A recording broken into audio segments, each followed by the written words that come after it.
கர்த்தருடைய பரிசுநாமத்துக்கு ஸ்தோத்திரம்.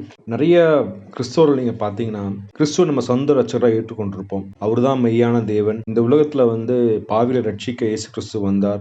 நம்முடைய பாடுகள், நம்ம குற்றங்கள் எல்லாத்தையும் மீட்க இயேசு கிறிஸ்து இந்த உலகத்துல வந்தாருங்கிறது நமக்கு ஒரு விசுவாசம் இருக்கு. ஆனாலும் நீங்க பார்த்தீங்கன்னா, அவங்ககிட்ட நீங்க பேசி பார்த்தீங்கன்னா, என்னுடைய வாழ்க்கையில நான் நிறைய பாவம் செஞ்சுட்டேன். இல்ல மன்னிக்க முடியாத பாவங்கள் இருக்கு.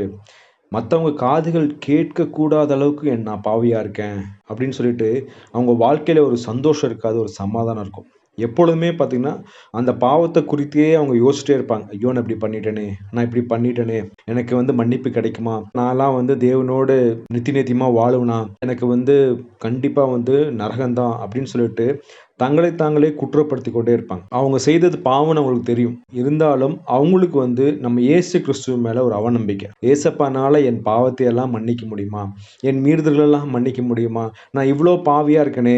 என்ன கைப்பிடிச்சு தூக்குவார் யாருமே இல்லையேன்னு சொல்லி என்ன பண்றாங்க, இந்த உலகத்தின் மக்களைப் போல ஓடி ஆடி தேடி அங்க போனா எனக்கு நிம்மதி கிடைக்குமா? இங்க போனா எனக்கு நிம்மதி கிடைக்குமா? நான் யோகா பண்ணா நிம்மதி கிடைக்குமா? நான் காலையில எந்திரிச்சு தியானம் பண்ணா எனக்கு நிம்மதி கிடைப்பான்னு சொல்லிட்டு, இந்த உலகத்தின் காரியத்துக்கு பின்னாடி போய்க்கொண்டே இருக்கிறோம். ஆனா வசனம் சொல்லுது இல்லையா? கொலோசியர் 1ஆம் அதிகாரம் 16வது வசனத்துல நீங்க வாசிச்சீங்கன்னா, ஏனென்றால் அவருக்குள் சகலமும் சிருஷ்டிக்கப்பட்டது, பரலோகத்தில் உள்ளவைகளும் பூலோகத்தில் உள்ளவைகளுமாகிய காணப்படுகிறவைகளும் காணப்படாதவைகளுமான சகல வஸ்துக்களும் சிங்காசனங்களானாலும் கர்த்தத்துவங்களானாலும் துரைத்தனங்களானாலும் அதிகாரங்களானாலும் சகலமும் அவரை கொண்டும் அவருக்குள்ளே சிருஷ்டிக்கப்பட்டது. நம்ம யாருக்குள்ள சிருஷ்டிக்கப்பட்டிருக்கிறோம்?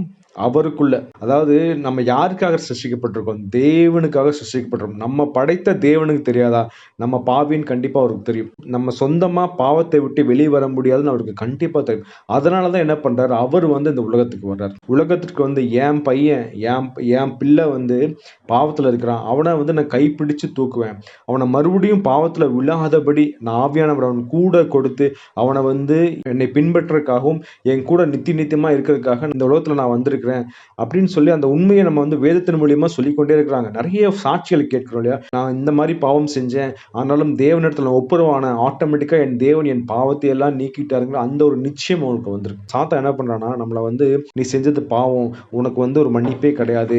உன் தேவன் உன்னை ஏற்றுக்கொள்ளவே மாட்டார். நீ கடைசி வரைக்கும் நரகத்துல தான் இருப்பேன்னு சொல்லி என்ன பண்றான்? நம்மள ஒரு கண்டம்னேஷன்ஸ் குற்றப்படுத்தி கொண்டே இருக்கிறான். இதனால நம்ம என்ன ஆகுறோம்னா, நம்ம அந்த நிச்சயமே இல்ல. தேவன் நம்மள சொந்த ரட்சகரா ஏற்றுக்கொண்டாலுமே, நம்ம தேவன் நம்மள என்னோட பாவங்கள்ல இருந்து என்னை வெளியிடுவாருங்கிற அந்த நிச்சயம் இல்லாததுனால, சாத்தான் சொல்ற பொய்யை நம்ம கேட்டுக்கொண்டே இருக்கிறோம். அதனாலதான் அந்த ஒரு நிம்மதியும் இருந்து கொண்டே இருக்கு இல்லையா? ஏன்னா சாத்தான் தான் பாத்தீங்கன்னா எப்பொழுதுமே என்ன பண்ணுவான்? வசனம் அழகா சொல்லுது இல்லையா? நீங்க வாசிச்சீங்கன்னா, வெளிப்படுத்துதல் 12:10 இரவும் பகலும் நம்முடைய தேவனுக்கு முன்பாக தம்முடைய சகோதரர் மேலே குற்றம் சுமத்தும் பொருட்டும் அவர்கள் மேல் குற்றம் சாட்டுகிறான். இல்லை, எப்போ பார்த்தாலும் என்ன பண்ணுறான்? நம்மளை கொடுத்து குற்றம் சொல்லிக்கிட்டே இருக்கான். அது யாருன்னா சாத்தான்.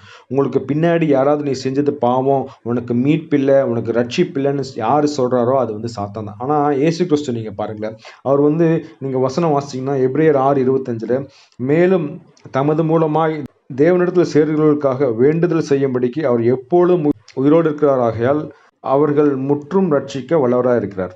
இல்லை, அவர்களை முற்றும் ரட்சிக்க வல்லவராக இருக்கிறார். ஏசப்பா நமக்காக பரிந்து பேசிக்கொண்டே இருக்கிறார். இல்லை, அவருக்கு தெரியும் இவன் பாவத்தில் இருக்கிறான், இவனை நான் பாவத்திலேருந்து மீட்டு கொள்ளணும், நான் மீட்டு கொண்டேன், கடவுள்கிட்ட போய் நான் மன்னிப்பு கேட்கிறேன்னு சொல்லி நமக்காக ஒரு லாயரா, ஒரு வக்கீலா அவர் பரிந்து பேசிக்கொண்டே இருக்கிறார். இந்த இதை தான் என்ன பண்ணுறான் சாத்தான்? என்ன பண்ணுறான்? நம்ம கண்களை மறைச்சிடறான். ஏசு கிறிஸ்துனால உன்னால் ரட்சிக்கவே முடியாதுங்கிற அந்த பொய்யை சொல்லிட்டு, எப்படி ஏவாள்கிட்ட ஒரு பொய் சொன்னானோ அதே மாதிரி நம்மகிட்டையும் இன்னைக்கு பொய் சொல்லிக்கிட்டே இருக்கான். இந்த பொய்யினால தான் நம்ம என்ன பண்ணுறோம்? இன்னுமே நம்மளே நம்மளை வருத்தி கொள்கிறோம். இந்த பாவத்தை நிமித்தம் நம்ம செய்ய வேண்டியது ஒன்றே ஒன்று தாங்க. நமக்கு ஒரு பெரிய எக்ஸாம்பிள்ஸ் நம்ம பைபிளில் கொடுத்துருக்கு இல்லையா?